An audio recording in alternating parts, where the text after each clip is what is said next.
Welcome back, everyone, to Terror and Urban Myths. And don't forget to subscribe and give us a like if you're enjoying the show. Today, we're headed down to Costa Rica to explore a legend that's both chilling and, well, thought-provoking. The tale of the owner of the mountain. Yeah, what's interesting about this legend is how it intertwines fear and respect. The owner of the mountain isn't just a monster lurking in the shadows. He's a guardian or protector, but one who demands reverence for the natural world. Yeah, and the legend paints such a vivid picture of him, too. Right. This massive, hulking figure, shrouded in thick hair, with a single piercing eye. It's like he can see right through you. Oh, absolutely. It's an image that's meant to stay with you, make you think twice about how you treat the environment. Okay, sure. It's almost primal, that image, the single eye. It's often compared to a cyclops in some tellings. Right. It evokes this sense of ancient power, something both mesmerizing and terrifying. It suggests a being that's beyond human comprehension, like a force of nature personified. Yeah, and his powers, too, right? They speak to this connection with the wild, the ability to command animals, to even transform them into fiercer beasts. Like imagine a harmless squirrel. Oh, wow. Suddenly morphing into a jaguar at his behest. That's a good one. It's a stark reminder that nature can be beautiful. Yes. But brutal. Absolutely. And the legends often depict him wielding these powers not out of malice, but as a response to human transgressions. Like, he doesn't attack indiscriminately. His wrath, it's reserved for those who disrespect the delicate balance of the natural world, particularly hunters, driven by greed, disregard for the ecosystem. So it's a cautionary tale then. Yeah. A reminder that we're not above the laws of nature, that there are consequences to our actions, especially when it comes to exploiting the environment. Exactly. The legend doesn't necessarily condemn all hunting, but it highlights the importance of taking only what you need, of respecting that delicate balance of the ecosystem. It suggests a sense of reciprocity. You take from nature, but you also have a duty to protect it. I like that. This idea of the owner of the mountain being a protector born out of a past transgression, like a hunter himself, cursed to become the guardian he once defied. That adds another layer to the story. It's almost like a form of karmic justice, or a reminder that our actions have consequences, even beyond our own lifetimes. It's a powerful concept, one that resonates across cultures. The idea that we're not just individuals, but part of a larger web of life. A cycle of cause and effect that extends beyond our own immediate experience. And that brings us to a particularly chilling tale, a story about two hunters who ignored the warnings, ventured into the owner of the mountain's domain, seeking to satisfy their greed rather than respecting the boundaries set by the legend. Their names were Marco and Pedro. Ah, yes. This story, often recounted in hushed tones around campfires, serves as a stark reminder of the potential consequences of disrespecting the owner of the mountain, and by extension, the natural world he embodies. It's a story that highlights the human tendency towards hubris, that belief that we can control and exploit nature without facing repercussions. But the legend and the fate of Marco and Pedro suggest otherwise. Their story starts like many others, a hunting trip venturing deeper and deeper into the forest, driven by the promise of bigger game further from the watchful eyes of the village and their admonitions about respecting the mountain. Right, and it's this venturing further, this pushing beyond the boundaries that seems to trigger the events that unfold, almost as if their transgression wasn't just about hunting, but about encroaching upon a space that was not meant for them. Precisely, there's a sense of trespassing, of violating a sacred boundary. It's not just about the act of hunting itself, but the audacity of entering a realm where human rules don't apply, where the owner of the mountain reigns supreme. The legend describes a palpable shift in the atmosphere as the hunters push deeper into the forest. The usual sounds of the jungle, the chirping of birds, the rustling of leaves fade away, replaced by an unsettling silence. It's as if nature itself is holding its breath, watching their every move. Yeah, it's a silence that speaks volumes.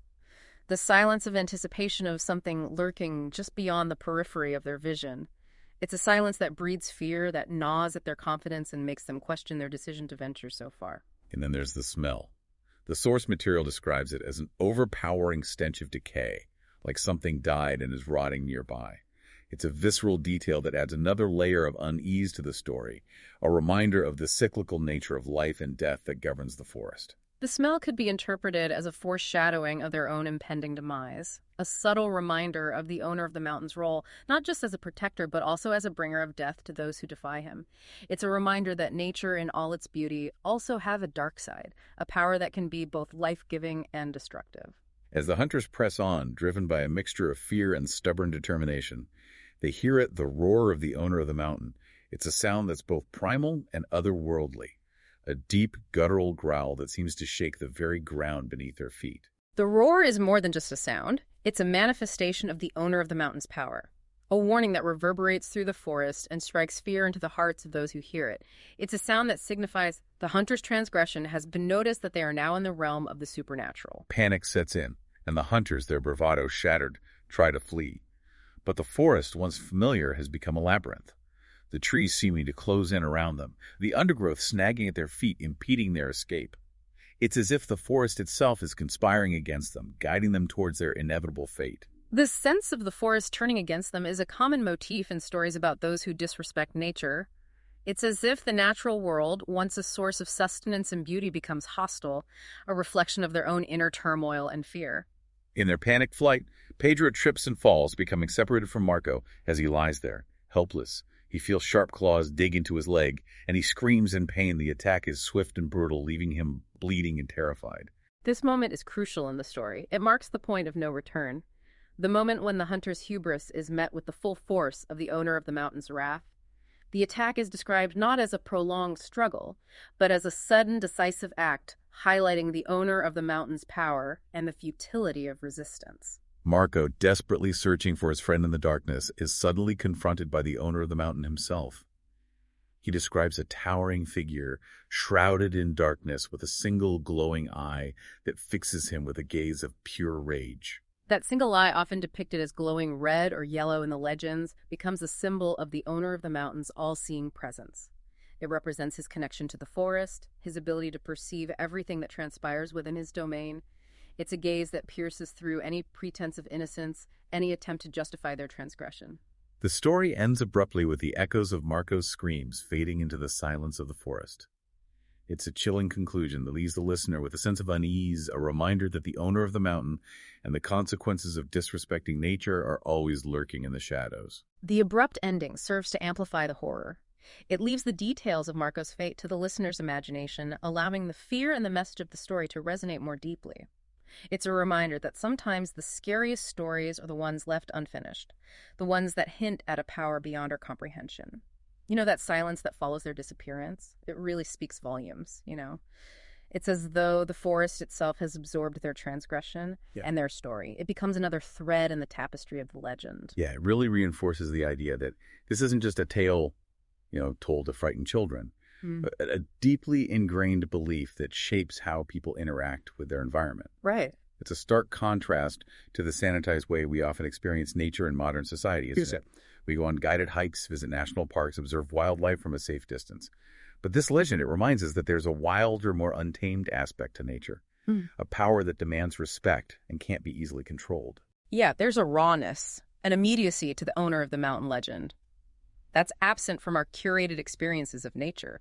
It tacks into a primal fear, a recognition of our own vulnerability in the face of forces beyond our understanding, It reminds us that despite our technological advancements, we're still at the mercy of nature's whims. It's almost as though the legend serves as a counterbalance to our modern hubris, right? Right. Our belief that we've conquered nature and can bend it to our will, the owner of the mountain. Yeah. With his single, unwavering gaze, he challenges that notion. He reminds us that there are still places where human rules don't apply, where ancient powers hold sway. And it's not just about fear, is it? There's also an element of awe, of recognizing the majesty and mystery of the natural world.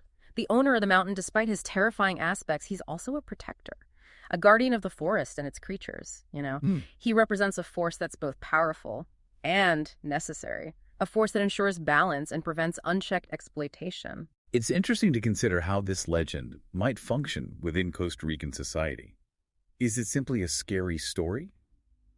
Or does it play a more active role in shaping people's behavior, particularly when it comes to their relationship with the environment? Well, I think it's more than just a story. It's a cultural touchstone, a way of transmitting values and beliefs across generations.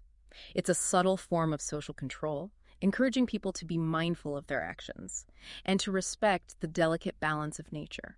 So it's not about preaching conservation, No. but rather instilling a sense of reverence and caution. It's about understanding that nature isn't just a resource to be exploited, but a complex system that we're a part of. and have a responsibility to protect. Exactly.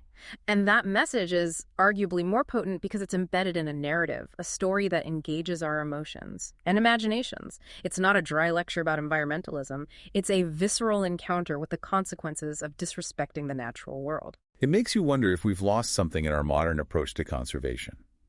Something that speaks to a deeper, more instinctive understanding of our place in the natural world. Perhaps we need more stories, like The Owner of the Mountain. Stories that remind us that we're not separate from nature, but inextricably linked to it, for better or for worse. Perhaps. Because sometimes fear and respect go hand in hand. And it's in that delicate balance, that recognition of our own vulnerability and the power of the natural world, that true understanding and appreciation can emerge. And on that note, we come to the end of our exploration of The Owner of the Mountain. It's a legend that lingers in the mind, a reminder of the untamed power of nature and the consequences of our actions. Don't forget to subscribe to the show and give us a like if you enjoyed this episode. Until next time, keep exploring, keep questioning, and keep the legend alive.